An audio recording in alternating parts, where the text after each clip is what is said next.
Okay, so where in the previous video we looked at how a firm can ensure profitability, now we're going to look at how a firm can ensure profit growth. And obviously expanding internationally is a key way to do that. It means that you have access to rates of profit growth in ways which are simply not available to those firms which are confined to their home market.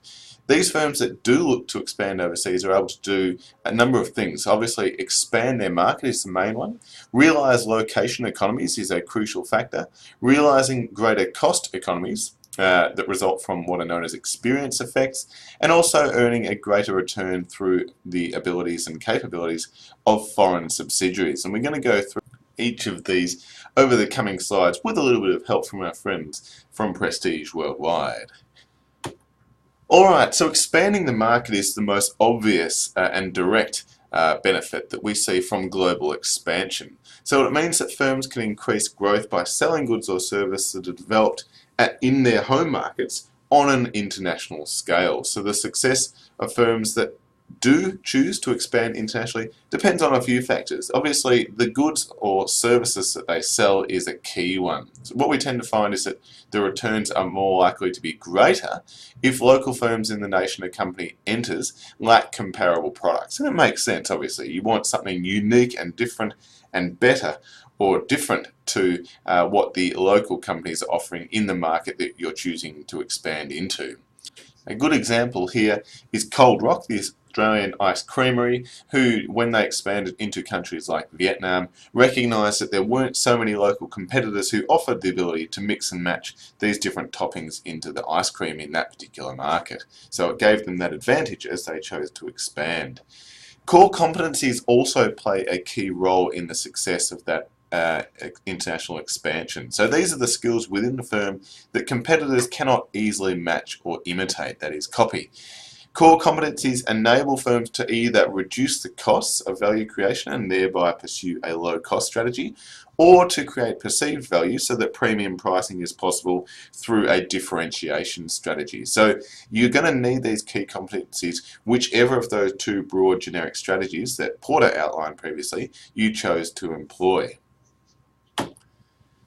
Another key advantage from global expansion in terms of growing your profits is through what is known as location economies. Now, these are economies that arise from performing a value creation activity in the optimal location for that activity, wherever around the world that might be. So we're talking about advantages or economies that firms are able to take advantage of by having an operations in a particular part of the world. Now, most commonly when we think about these types of advantages, we usually associate them with low-cost advantages. So identifying a particular target market that might have cheap labour or cheaper factors of production that you need in your manufacturing process, and therefore you expand into that market to gain access to that to lower the cost of value creation and thereby achieve that low cost position. But it does go the other way as well. A lot of locations deliver advantages or economies because they have specialised technology or actually highly skilled labour. So these are the sorts of factors which can actually add to your differentiation and your uniqueness and advantage in the value creation in that sense. And obviously that's relevant from the differentiation advantage or strategy perspective here. So those firms that do take advantage of certain location economies around the world actually end up creating a global web, so to speak, of value creation activities. So it's gone are the days when you used to look at something and said, okay, this is all manufactured here, it's all produced here. Often the design, the manufacture, the research and development and different value chain activities that we spoke about previously are located all over the world. Dispersed to locations where the perceived value may be maximised or where you can lower the cost of that value creation. So we've got a few examples here for you.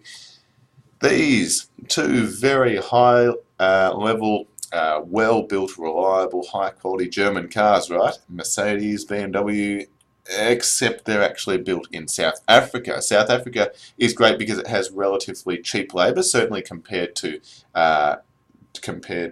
Germany, where BMW and Mercedes are based. But they also have a lot of incentives from the government that minimise the cost of manufacturing the cars there. And they also have developed some specialties in terms of expertise, given that they've been building cars there for years, in relatively high quality ones, but at a comparatively lower cost. We see a similar thing with these cars here, the old Aussie Holden and the Japanese Toyota, that are actually built in South Korea and Thailand respectively. And it's the same sort of thing.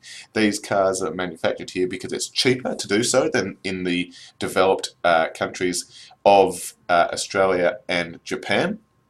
And there are also networks of supply chains, distributors, and expertise that has been developed in these parts of the world, in this case South Korea and Thailand. Thailand in particular has become the sort of ute or truck manufacturing central. Most of the utility vehicles that are produced by the common manufacturers today are based in Thailand, even though the actual headquarters of these companies are based elsewhere. We see a similar sort of thing with the old iPhone down in the bottom of your screen here. So you think of that as a good Apple product, Apple being an American company, and yet if we break it down, the accelerometer, which is part of the phone, is from Germany. The batteries are produced in South Korea. The camera is built in Japan. We spoke earlier in the semester about the expertise that Japan has developed in the manufacturing of camera technologies. The mixed signal chips are from the Netherlands. The Touch ID sensor is from Taiwan. And final assembly occurs in China. So it is truly a global product. These different aspects of the value chain are literally dispersed and distributed all across the world, despite us thinking of an iPhone and other Apple products as a very American product. So there are some clear advantages here, and taking advantage of these location economies becomes a chief determinant of a firm's success in terms of its ability to grow profits over time. At the same time, though, it's important that firms are aware of a few key factors. So obviously having the different parts of your phone or your car being manufactured or shipped in from all over the different parts of the world will add to the transportation cost. You need to bring it all together eventually or send it overseas for sale. There are trade barriers that come into play when you're dealing with components and aspects of your value chain being located in different parts of the world. And obviously political and economic instability might be a concern. If you're a Japanese company, there isn't so much of that in your home market, but if you start to manufacture things in a country that doesn't have such a stable environment, then that may impact on things like the quality of your products, but also your continued investment into that particular part of the world. So you need to be aware of these potential negatives as well as the clear advantages and opportunities from location economies. Alright, experience effects are the third factor that we're going to look at here, and the third advantage in terms of growing profit as part of an international expansion. So the experience curve refers to the systematic reductions in production costs that occur over the life of a product. Not to be confused with this experience curve, talk about learning the hard way. Ouchie, that's not the type of curve we're talking about. No, we're looking here at that type of curve. And as you can see, it looks at the relationship between the cost of producing a unit of whatever it is that your company manufactures or sells, and the cumulative output, that is how much you actually manufacture of that item. What research has indicated is that by moving down the experience curve, like so, not like that person did on the slide, firms are able to actually reduce the cost of creating value. And to get down the experience curve quickly, firms can use a single plant to serve global markets. And that's what happens all the time. Now, there are a couple of reasons why we see this decreased in cost per unit as you produce more and more, and we'll explore these on this slide. So there are two key reasons why we see that relationship. The first is down to learning effects. It's all about learning. And these are cost savings that come from learning by doing. So what we tend to find is that the more and more you do something and the more and more you produce something, individual workers will learn the most efficient way to perform particular tasks, and managers will also learn how to manage the new operation more efficiently. And it makes sense, obviously. Think of it in this way. If you're learning a sport for the first time, The first day you do it, you're not going to be very good. You might be able to have the basics down by the end of that day, but you're not going to have developed and mastered the skills. But the more and more you practice, you'll find, okay, this way works, this way doesn't. You'll find shortcuts and better ways of doing everything about that. And it's absolutely the same when you expand overseas. When you're looking to produce something, the more and more you do it, the better you get at it. The other factor that contributes to this is known as economies of scale. Now, this refers to the reduction in unit costs, which is achieved by producing a large volume of a product. And it's especially the case, as we touched on in the last slide, if you're able to do so from a single unit or a single plant and produce a single unit rather. Now, this is perhaps explained using an example. So imagine that you're an Australian firm, you have a manufacturing plant here in Australia, and it costs you $100,000 to run that manufacturing plant every year. Now, let's also imagine that that same plant produces 1,000 items per year to meet the demand that is just in Australia if you're just selling locally within your home market. This means that if you're selling 1,000 units and it costs you $100,000 to run that factory, each unit is costing you $100, yeah, because 100,000 divided by 1,000 is 100.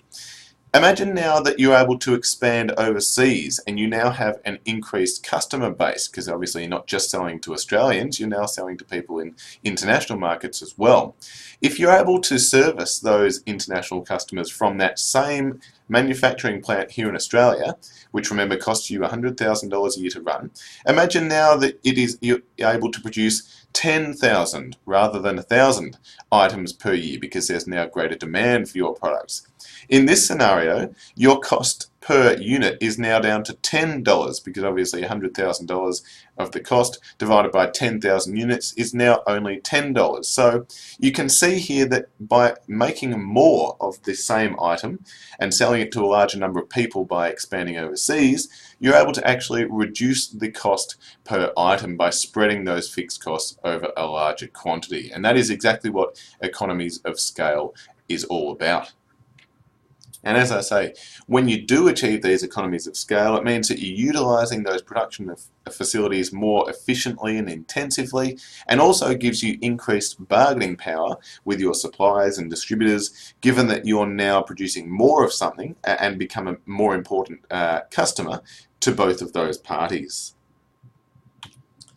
Alright, the final way in which international expansion assists in profit growth is through the ability to leverage your subsidiaries' skills. Remember from a few weeks ago, subsidiaries are your overseas operations that you establish typically through foreign direct investment.